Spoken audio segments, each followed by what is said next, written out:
All right. Welcome to the last talk of the day. I am happy to announce Max Gabrielsson from DuckDB Labs, who is going to tell us something about the spatial extension of DuckDB. All right. Cool. Yeah, let's just get into it. This talk is titled DuckDB Spatial Supercharged Geospatial SQL. Quick info about me. My name is Max Gabrielsson. I have a bachelor's in computer science from Uppsala University. I like to say that I'm a fan turned software engineer at DuckDB Labs, where I mostly work on DuckDB's execution layer and its geospatial extension. Now, DuckDB Labs is a company founded by the DuckDB creators. We're based in Amsterdam. We're a small company, currently around 18 people, and we provide development and support for DuckDB. All right, so what is DuckDB? DuckDB is an analytical embedded SQL database. It originally started out as a research project at the CWI National Research Institute in Amsterdam. It is free and open source, MIT licensed. There's no dual license, no open core. You get all the code. DuckDB is also very portable. It has no external dependencies. It runs almost everywhere. And it's currently in pre-release version v0 10.3. Despite that, it has very extensive Python and client integrations to other data science languages. And I think the coolest part about DuckDB is that it really makes the most out of your laptop. Now, usually when I talk about DuckDB, in particular to people that come from more of a data science background, there is a bit of hesitation or confusion. Why would I want to run like a clunky database engine locally where I have to write my queries in this pseudo English language from the 70s? I have my notebooks, my data frames. It's so much more nicer, so much faster for me to iterate. So let me try to explain why I think DuckDB will not only make efficient use of your computing resources, but also your time and your patience. So I'm going to try to do that by talking about what I think are the three main focuses of DuckDB, so to speak. Those are execution, storage, and user experience.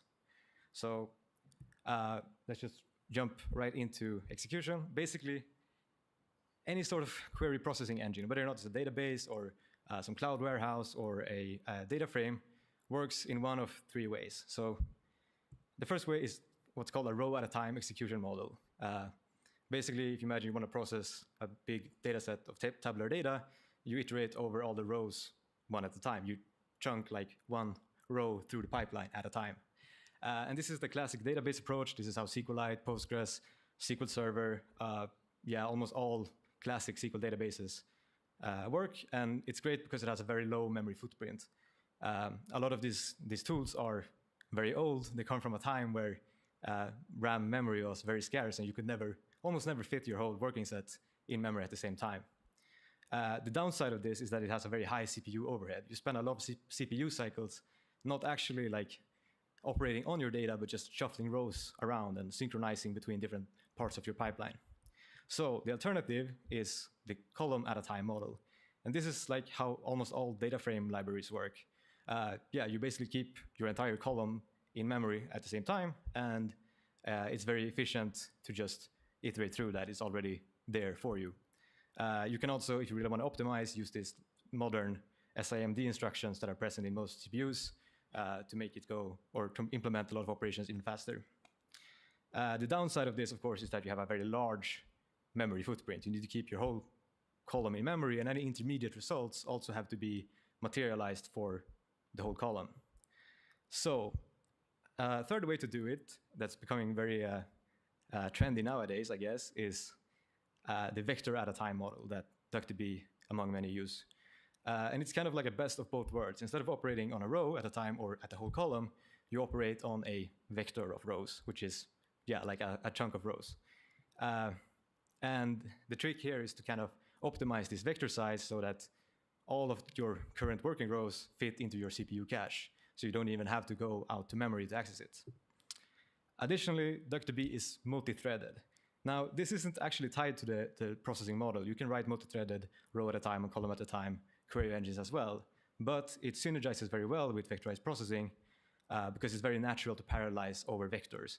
Any sort of like lock or synchronization overhead you have in a multi-threaded program, you can kind of amortize that over your vector instead. Now, the reason I bring this up is that parallelism is becoming increasingly important in 2024.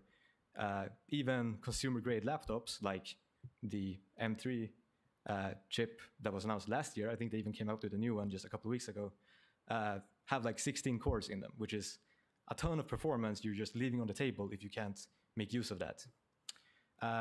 Additionally, a kind of cool thing about DuckDB's execution model is that it's optionally order preserving, which is a behavior that is like explicitly not supported in most database engines, but this kind of gives you the same like data frame semantics where you can kind of slice and dice rows or tables on the vertical axis and know that your input and output rows are going to be correlated.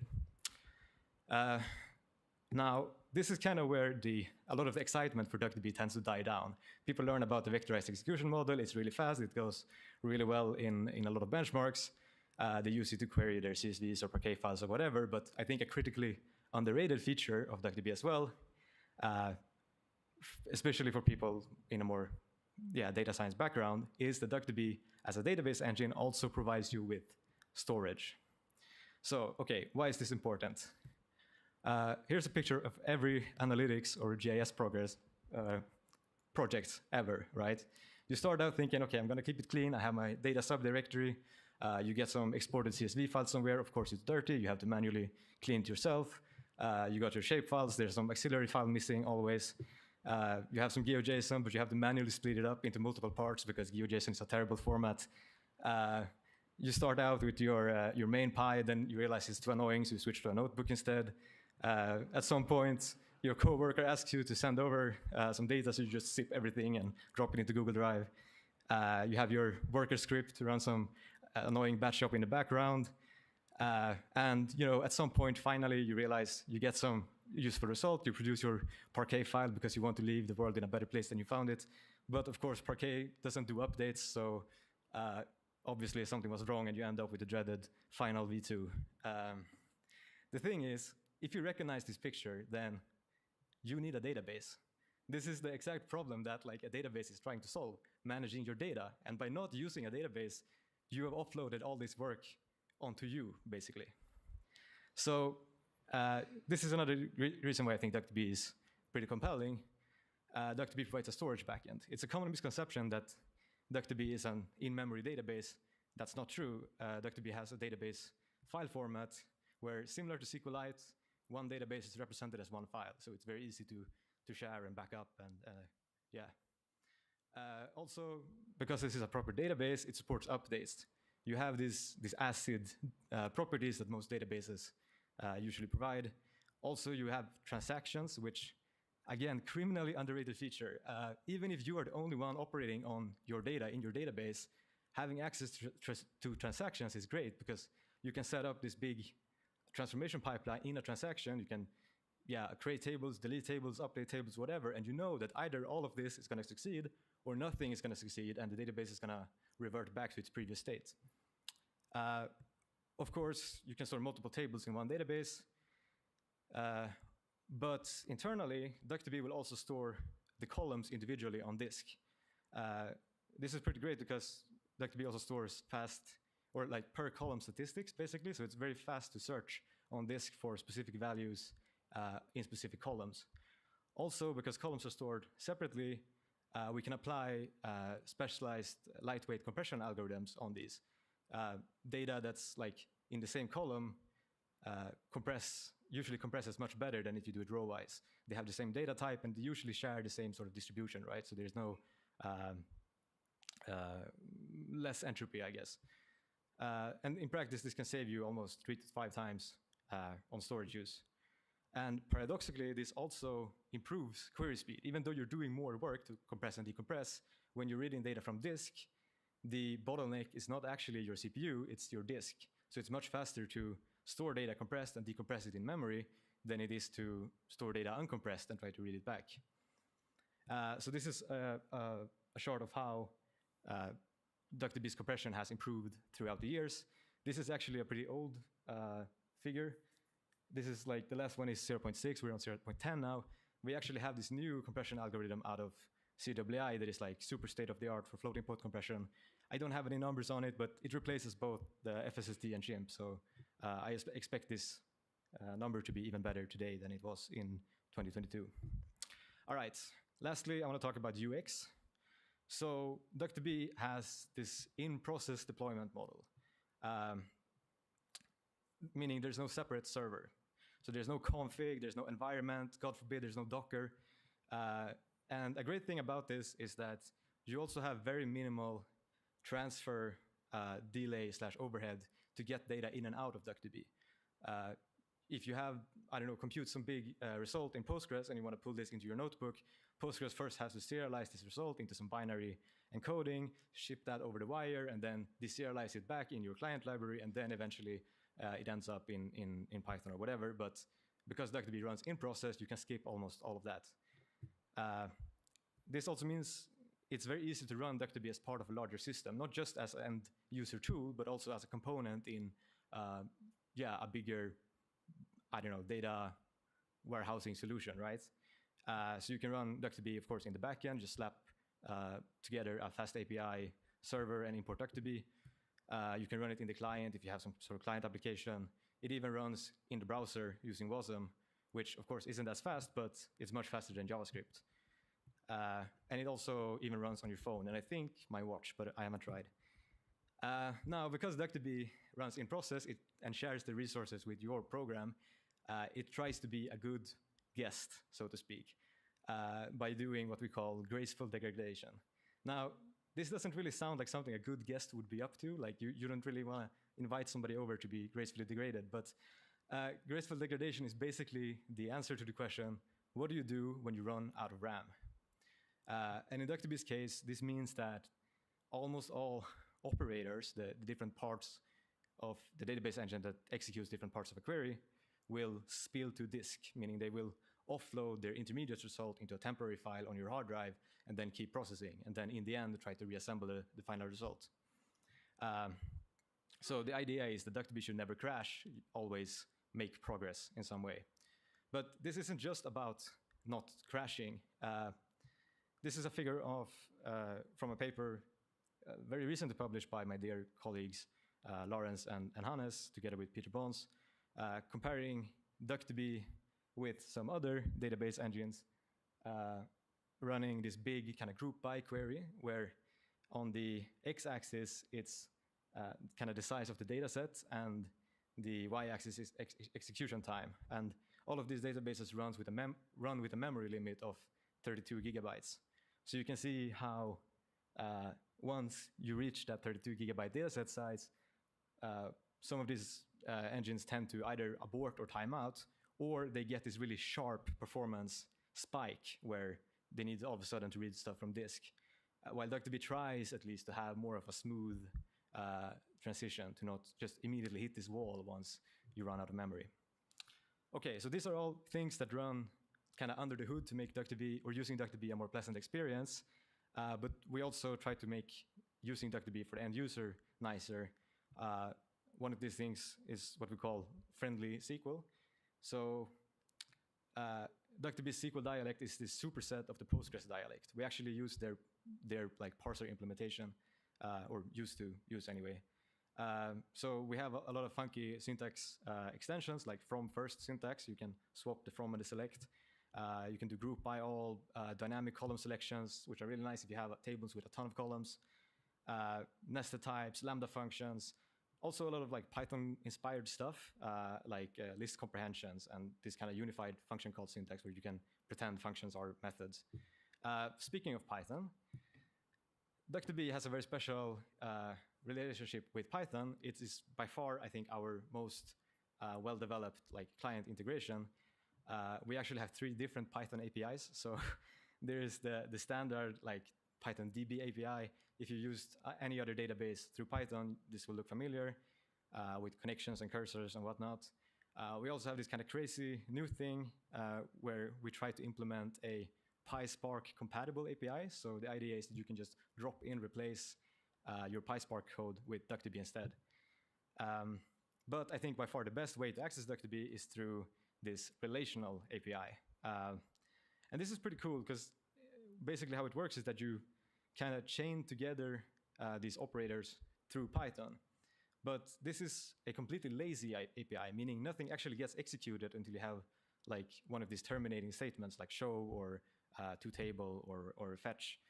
And the cool thing about this is that you can kind of focus on just composing your query kind of imperatively, like it was a data frame, right?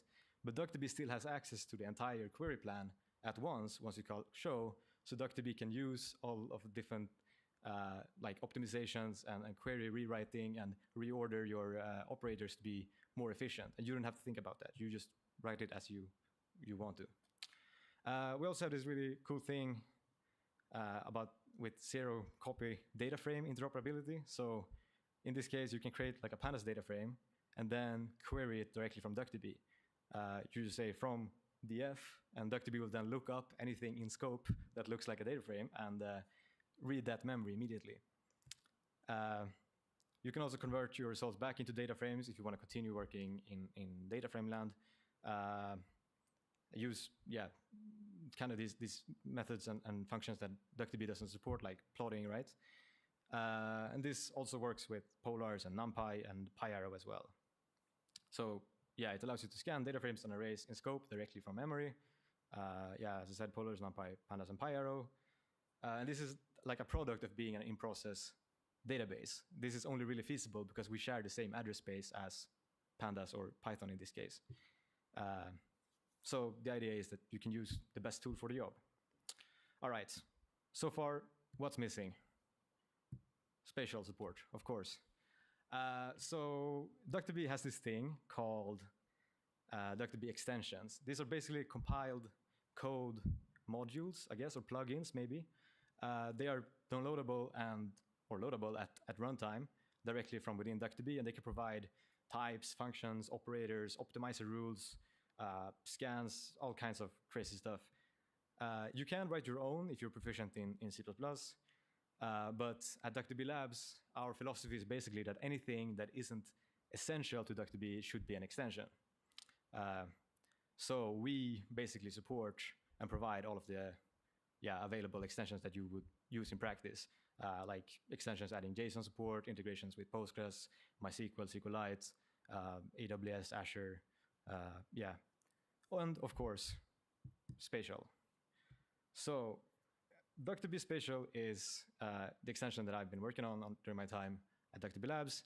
It is a official extension, supported extension by us that adds geospatial capabilities. It does this through this simple features vector geometry type. So you can store points and polygons and line strings, all that good stuff. And this is kind of modeled after what PostGIS supports. DuckDB itself is kind of inspired by Postgres, so it makes sense that we try to follow what PostGIS does for the geospatial extension. It's also kind of where my background in GIS, where I have most experience. So we're not like fully compatible yet, but we provide, if you count overloads, 100 plus of these ST functions already. So most things are there. Now, crucially, like DuckDB, this extension doesn't have any runtime dependencies. We actually statically bundle g.geos and proi into the binary, so we will never conflict with whatever you have installed locally. We also embed like the whole default proi projection database, so DuckDB Spatial will recognize like over 3,000 like of the most common CRS definitions out of the box. And of course, we ship this as pre-built binaries for over 10 platforms, so it's supported in Windows, Linux, Mac OS, even WebAssembly. All right, so quick demo of using the spatial extension together with some Python. First off, we just import DuckDB. We're gonna install and load a spatial extension. It looks like this. You just write a SQL install spatial, load spatial. That's it. No other setup required. We're gonna I have this extract of the New York City taxi dataset with 1 million rides in parquet format. We're gonna create this relation that basically scans this parquet file. Now we can also execute, we're gonna drop down into SQL for a bit and execute this summarize clause. It's not exposed into the Python API yet, but basically summarize will compute a bunch of statistics for any query. But we really just care about the column name, column type to figure out what this parquet file really contains, right? So that's gonna look like this. Now, yeah, the only thing we really care about here is the pickup longitude and latitude, and I think the trip distance as well. So we are going to convert these latitude and longitudes into geometries using this stPoint function. If you're familiar with Postgres or PostGIS, this should all not come as any surprise to you. So yeah, we execute the selection and then call toTable to actually create a table in our database from this relation. Now, this longitude or latitude and longitude is in VGS 84. This taxi dataset, of course, is localized to New York City. So let's also transform it into a CRS that is more suited for this region using the transform function where you pass a source and a target SRID. Now, okay, if you look at this and think, wait a minute, I thought the whole thing with the Python API was that I didn't have to write SQL. This looks like an awful lot of SQL. Don't worry, I got you. So normally when we pass kind of expressions through this relation API, you can pass it as a SQL string, and DuckDB will then figure out and parse this, realizing that, okay, this point is stPoint is a function, pickup latitude and pickup longitude are both columns that are in scope. But you can also create this expression manually through Python using this function expression class, where you pass the function name and then any parameters. Now, okay, we have kind of hard-coded column names here, so let's create a function instead that returns this expression. So it's going to look like this instead. So we now create this makePoint function that is converted into, or returns a DuckDB expression to create a point. We're going to do this with transform as well, in which case it looks like this. Now, in transform, the parameters are strings, right? The SRIDs. So we're going to use this constant expression instead of just passing a normal string to really tell DuckDB that this is a string. Don't try to think about this as a column. And we're going to be a little bit cheeky. We're going to attach this to the expression class itself. I know this is like not really, this is kind of frowned upon in Python, but we're going to do it anyway. So now that we have these helper functions that produce expressions, instead of having this big SQL string, we can use them instead, and it's going to look like this. Much nicer. Right, so we have our data now as, or we have this expression or relation to create geometries. It would be nice if we could also use our spatial knowledge to do some data cleaning. If you worked with this taxi dataset before, you know it's a very noisy and messy and kind of dirty dataset. So I'm going to convert our relation back to a relation and also add this distance expression to calculate the distance between the pickup point and the drop-off point. This ESRI 102.718 projection is in feet, so I'm going to divide it by 5,280 to turn it into kilometers again, which is the same unit used by the trip distance in the original dataset. So now we can filter out and say, okay, how many of our taxi rides have a trip distance that is smaller than the aerial distance, right? That doesn't really make sense. So if we count that, it's going to tell us 65,000, right? So for 1 million rides, this is a, yeah, pretty dirty data set, I'd say.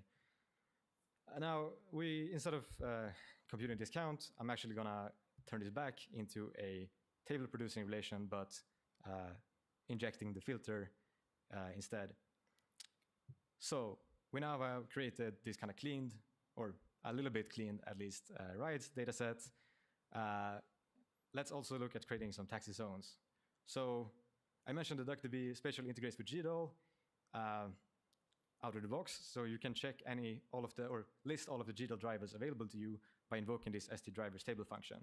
And it's going to look like this. Now, the really thing that I'm really interested in here is, of course, shapefile support. So it's good to see that that's supported. I happen to have the shapefiles locally, so I'm going to invoke this stRead function provided by DuckDB Spatial that basically calls into GDAL to read any sort of spatial data sets. Now I'm going to join this with my cleaned rides and use the st within spatial predicates to get all of the to join all the rides with the zones that they are dropped somebody off in. Now I'm also going to aggregate this to kind of count how many trips was in each zone. I'm going to sort them by descending. And if I then call show and finally execute this expression or relation, I'm going to get this result. Cool. But wouldn't it be great if we could also visualize this result some way? Of course, even though DuckDB can't do it, I know somebody who can. So I'm going to change this aggregation to also return the geometry of the zone, but I'm going to convert it into WKT. Now I'm going to turn this relation then into a Pandas data frame, which I'm going to turn into a GeoPandas data frame, which I then can plot. And then it looks like this. All right, so this was kind of like a baby example of how to use spatial together with Python. Actually, I think if you were to do this in GeoPandas like straight up, it would probably be faster because this data set is not really big enough, or the queries aren't really complex enough for DuckDB to really shine. I mean, everything fits handily in memory. But hopefully it was illustrative at least on how to do some basic spatial operations. Now, I really quickly want to end on some notes about limitations and kind of future work for spatial. So far, I've been really focused on the kind of internal infrastructure of spatial, like having an efficient representation of geometry internally, also pushing a lot of stuff into DuckDB core, like exposing a lot of APIs, internal APIs, so we can make use of them in spatial. But the plan now, like I managed to land a lot of really big things that I'm very excited about. So the plan now is to kind of build on top of this foundation that we have and provide some of these kind of long-awaited features like spatial indexes, better projection handling. As you saw, you had to kind of juggle the projection information around yourself. That's going to change hopefully soon. Also more functions, of course. Also, the documentation is a little bit lacking. But we have like a new kind of documentation system underway at DuckDB Labs. And of course, I want to spend more time to work on better integrations with like GeoParquet, GeoArrow, maybe GeoPandas as well. In the example I showed you, I had to create this geometry into WKT and then feed it into GeoPandas. I think in the future, maybe if like when both GeoPandas and DuckDB Spatial has better support for GeoArrow, you can kind of do that natively and treat GeoPandas data frames just as DuckDB can treat normal data frames. Now, also, of course, add better support for spatial in client libraries. It was nice because I could kind of show you now how to create these expressions, but it would be also great if DuckDB Spatial could provide a lot of these geospatial expressions out of the box as part of the Python API, so you don't have to create them yourself. Now, despite this, there are some people that have been kind of building things on top of DuckDB Spatial that I just really quickly like to shout out. So there's this project called QuackOSM by Kamil Rakciki at Wrocław University. It's a tool to work with OpenStreetMap data. It provides a lot of like convenient user features, automatic download and like selection given at certain bounds. You can export things as GeoParquet. It exists both as a CLI and a Python module. It's really fast. And yeah, next time you want to extract some OpenStreetMap data, I'd highly recommend to give it a shot. Also, if you've heard of IBIS, it's actually a project out of Voltron Labs. It's kind of this universal interface to databases and data frames. It has great support for DuckDB in general, but Nati Clementi has also been adding support for DuckDB Spatial's kind of geospatial expression here. So if you weren't too impressed with the Python relational API and you want something more data framey, then give IBIS a shot. Yeah, and they also expose DuckDB Spatial's like GDAL integration, which is pretty nice. Also, lastly, I want to give a shout out to Dr. Qisheng Wu's spatial data management course. So Qisheng is a professor at the University of Tennessee. He runs this course, Georg 414, about geospatial data management, but he's published all the course material available online. So there's like a web book and YouTube videos. I think there's even like lab exercises. I know you guys are already deep into the geospatial sauce, but if you want to learn more about Python and Gmap and DuckDB and PostGIS, this is a really good resource. Now, of course, there are many more things as well I'd like to talk about. I know if you saw Kyle Barron's talk yesterday, there's like DuckDB support for Longboard. I think there's a dbeaver plugin, a QGIS plugin. I haven't used them myself, but there's definitely things happening in this space. So quickly to conclude, DuckDB is a portable analytics embedded database. It gives you kind of the best of databases and data frames. Next time you have trouble installing GDAL, give the DuckDB Spatial extension a try. And yeah, keep an eye out because there's lots of cool stuff on the way. Thank you.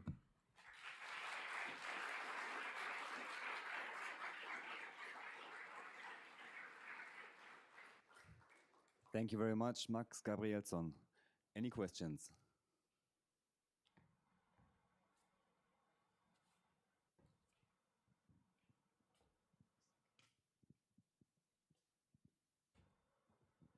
Thank you for the exciting talk. I have one question. Can you use ND arrays with DuckDB? And if yes, should you at all? Sorry? N-dimensional arrays, like multi-dimensional arrays.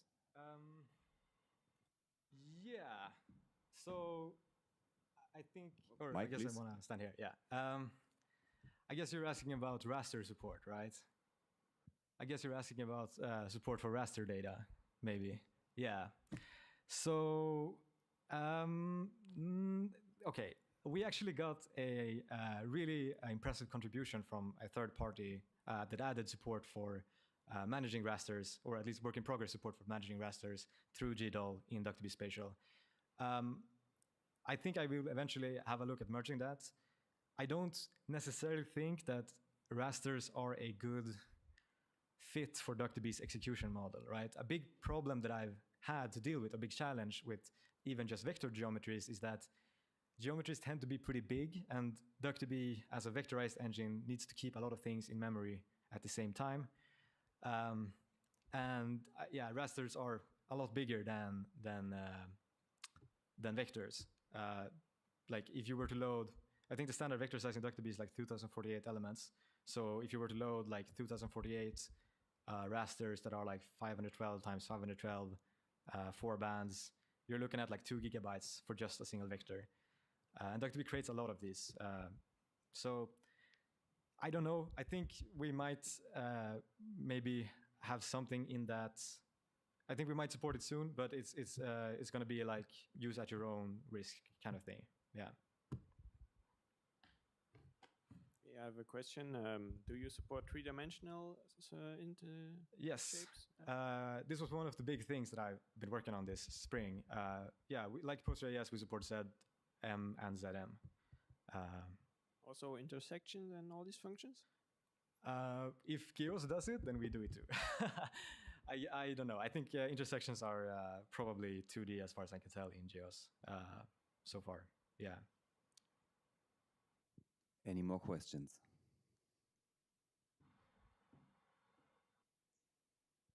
Okay, that's it. Thank you very much, Max, again. Thank you.